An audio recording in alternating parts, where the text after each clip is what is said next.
Who is running the Biden administration? Is it Joe Biden, or is it his chief of staff, Ron Klein, or does the previous president, Barack Obama, cast a larger than life shadow on his administration, or is it even Bill Clinton going back a couple of more presidents? Who is it? Now let's take a quick look at what has happened since Biden came to power in 2021 January. Initially, we noticed that many decisions were going 180-degree reversals within 24 hours. Something would come out today, tomorrow the thing would be turned exactly opposite. And at that point of time, both I and 𝙒𝙗𝙧𝙤𝙪, we were reading the tea leaves, so to say. We had some information that said that somebody else is exerting a lot of pressure, a lot of influence on the Biden administration. So I want to just kind of walk you through different scenarios to try and help shed more light on what is happening and now what is happening. I mean, we have to go back to 2021 to see how things change. You remember that Kamala Harris been more or less made a clown by this administration. I mean, vice presidents don't typically carry a lot of clout. They are usually operating in the shadows. But this one was extra special. She was really made to look much more clownish than what anyone would give her credit for. She's a very smart individual. However, she has been copying a lot of criticism, especially when she was made the border czar and then she never bothered going to the border. That clearly tells you that she didn't want to do it. Somebody said, you shall do this thing, or this responsibility was thrust on her and she wasn't really keen on taking that. And when somebody asked her in an interview, why have you not gone to the border? She said, well, I haven't gone to Europe either. Well, pretty flippant answer.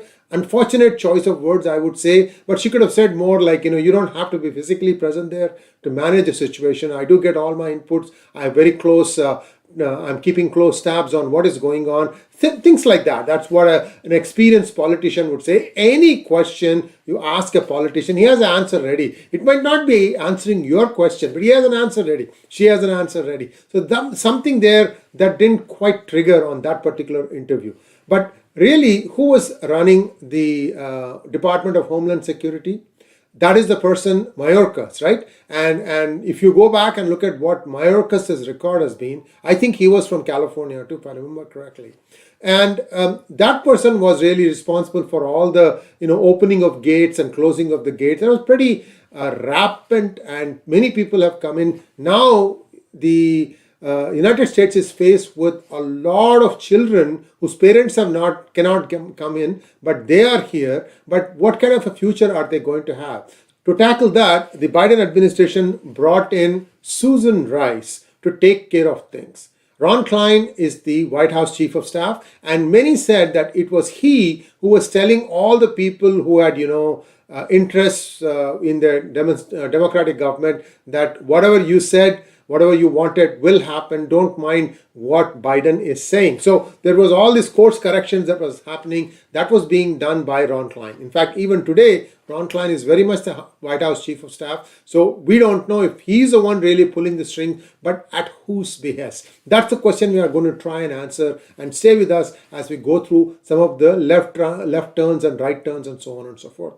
To take care of the domestic policy, especially to manage this thing, the Biden administration brought in Susan Rice. Now, this appointment of domestic policy advisor does not require the Senate or House approval. Therefore, because they thought that she might not get it because of her previous record, let's say. And therefore, she was brought in as a domestic policy advisor. There was only one problem with that. She was always an international relations expert. She had experience of dealing with foreign policy for 30 plus years under various administrations. And you ask her to come in and now manage the domestic policy. How so? It looked weird when that order came in and people were wondering, what is it that Susan Rice is going to be doing in this administration in an area that she's not familiar with? So now that took the extrapolation to the next level, that well, Susan Rice could be carrying out orders from outside, and she could be influencing the Biden administration, taking things going left, right, and so on and so forth. So now the question was, who was it that was really steering the ship? Was it, no, we have set aside Joe Biden. Remember, initially he had all these missteps and fumbles. Even today, there is some cognitive disorder that appears to be apparent, but nobody wants to tell the emperor that he is not wearing clothes. So this is a problem that the American public at large has.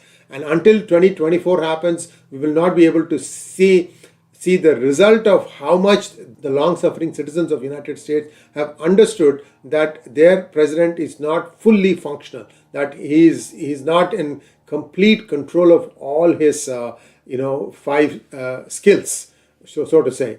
So that is something that the American people have to decide. But let's say for now that the decision making in the initial months was happening between these two individuals. Now, what happened was that as time progressed, the flip-flopping, that is the 180-degree reversals, started decreasing. Why did that happen? So clearly, there was a lot of heat felt by the administration. I mean, PGurus had the daily global insights where we were really showing the mirror to them what is happening, especially in the illegal immigration inflow. This was done to sort of like a vengeance against what Donald Trump had done. They said that he separated the children from the parents and so on and so forth. So what is happening with the children whose parents are not able to support them in the US because they all entered illegally? That's a saga of its own. Those children are going to be another challenge for America as they grow up and they start becoming mature. Because what we are hearing is that Susan Rice has now been eased out and Neera Tanden has been brought in her place. And the reason cited was that Susan Rice is unable to control the child labor exploitation that is alleged in some states. There was one case in Alabama that was brought to her attention, and the people said that she wasn't really, she didn't seem to really understand what it was, never really could get her hands around this problem. So essentially what the message went was that she isn't really running domestic policy, she doesn't seem to know much. So they brought a stalwart, Neera Tanden. Neera Tanden had tried for a different post, Office of Management and Budget, OMB, and that one required Senate approval, confirmation. That didn't come through because many felt that her tweets were very strong. So she was denied that, but now she's in the Biden administration as a domestic policy advisor. So what that brings us to the question, who really is running this government? Who is really running this government? Well, you have the possibility that the deep state, which is always accused of running anything, it doesn't matter, is running the government. However, the bigger question that one needs to ask is, what was Barack Obama doing giving that interview? Because till now he hadn't opened his mouth. He used to campaign for some candidates, which itself is very unusual. He campaigned in the runoff in 2021 when there was a Senate seat up for grabs. The two Senate seats were up for grabs in Georgia. He campaigned there. He also campaigned in 2022, which itself many people found unusual. Usually ex-presidents have a certain dignity of office. They don't come out and say anything one way or the other. They're supposed to be neutral. But he did do that, which is again questionable. That just shows you that the politics of United States also is, falling, and it's falling alarmingly. There was a time when even a sniff of a scandal could throw the candidacy out of a presidential contender. Not anymore. We have much more than that. Things have gotten from bad to worse. You saw the POTUS do something very funny with a Hollywood actress recently. You know all that. You've seen, if you've been following social media, you know what I'm talking about. So the point now is, who is now controlling the levers of the Biden administration? Because if you remember, April 2023, Susan Rice was out. So whatever shadow that Obama was casting on this administration, we can argue that, okay, now that is gone. In fact, there were claims in social media that many of her unadvertised visits to the White House have been sanitized, meaning like they've been removed from the logs of White House. They didn't want those visits of Susan Rice to the White House being recorded. That is very questionable. What is there when she was, after all, the domestic policy advisor? Then why should the logs be doctored? That's maybe that will bring up another investigation should the government flip, White House flip from the Democrats to the Republicans at a later date. But today, there is a bigger problem for the Democrats. Merrick Garland, the Attorney General of the United States, is going to be impeached according to the House Chairman, that is Kevin McCarthy. Kevin McCarthy has said, and I'll try and give you the link, it's a small blurb, where he's talking about how the DOJ tried to obstruct the Hunter Biden investigation in more ways than one.